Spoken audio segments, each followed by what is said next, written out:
Kaixo, ongi etorria, logaritmoen ariketa desberdinak egingo ditugu. Batetik, oinarria galdetzen digutenean, bestetik argumentoa, edo logaritmoa bera galdetzen digutenean. Orduan, hasiko gera. Oinarria ez dakigu. Ematen digute, 675 logaritmoa, oinarria jakinkabe zein den, 4 dela. Hau nola egingo genuke definizioarekin. Orduan izango dezake, isa ber 4 berdin 625.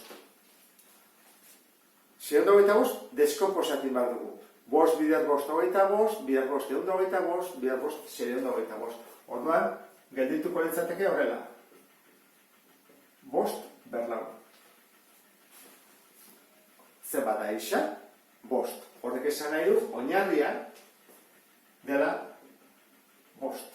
Lehenengo ariketa egin dugu. Definizioa erabilita. Bigarrenean ere definizioa erabili beharko dugu, baina honetan argumentoa galdetzen digute, guazen egitea. 8 ber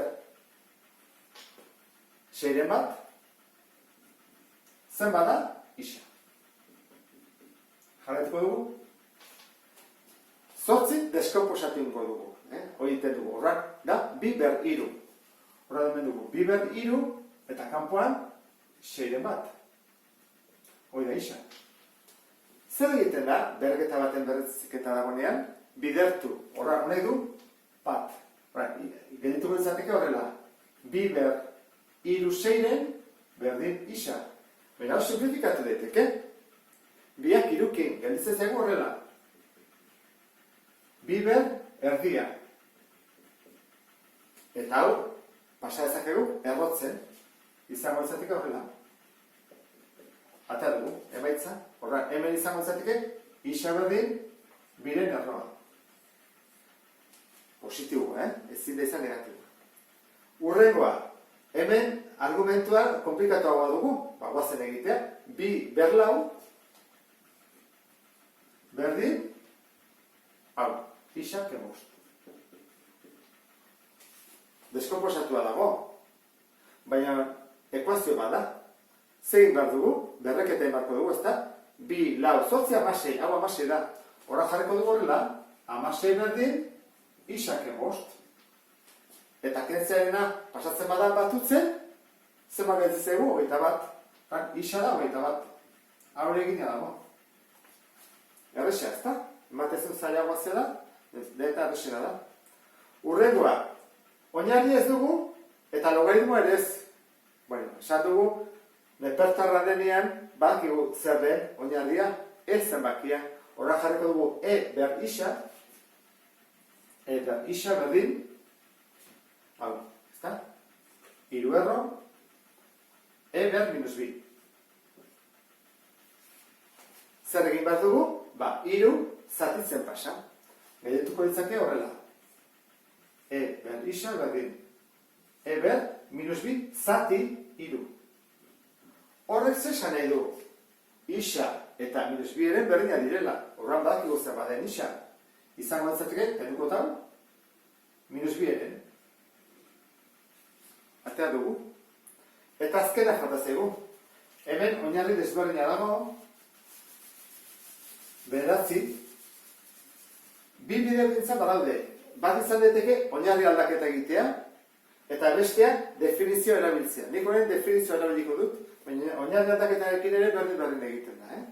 Horra, ingo genuke, bederatzi ber isa, berdin, berdona 43. Deskomposatu bat dugu. Horra, bederatzi deskomposatzen badezu, atako zaizu, 3 ber 2. Eta da bisa. Eta bat deskomposatzen baduzu, atako zaizu, 3 ber 5. Zeiten da, bidertu, ezta? Orduan, hau izango izateke, 3 ber 2 isa, berdin, 3 ber 5. Honek esan nahi du.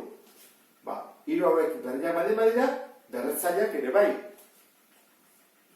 Isa atertzeko, hau jarriko horreguke, 2 isa 5 dela. Beraz, zer bada isa? 5 zati 2. Jarriko horreguke horrela. 5 zati 2. azkeneko ariketak honela dio. Kalkulatu 12-ren logaritmoa, jakinda, 1,2-ren logaritmoa dela 0,078188. Hori nola egiten da? Hasi bako nuke hemendik. Eta hemendik hau lortu. Jarri dut hau. Logaritmoa. 1,2-rena. Lortu ezakegu, hemendik hau lortzean, bai, nola, zer diferentzi dago? 12 zatitzen badugu 10-rekin, hau lortzen dugula, ez? Orduan, hori jarriko dut. Logaritmoa 12 10-rekin zatitzen badut, honek berdina da. 12 zati 10, 1,2 delako. Eta gu badakigu, zatiketa bat bihurtu dezakegula, kenketa.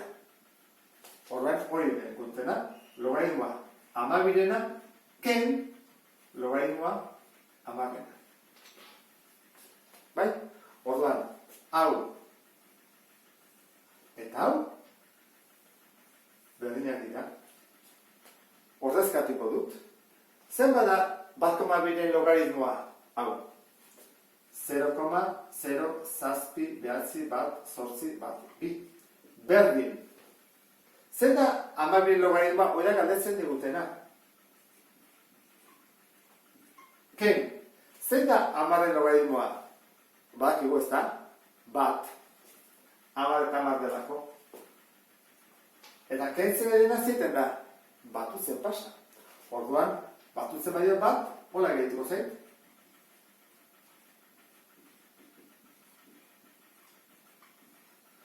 Eta honekin, amaitu dut. Aurkitu dut, galdetzen zidatena. 12-ren logaritmoa. Azkeneko erantzun honekin, ariketak amaitu ditugu. Espero dut, ulertu izana, eta zu ere, hobeto sentituko zerala, logaritmoak ondo ulertzen dituzulako. Beste bat arte. Agur?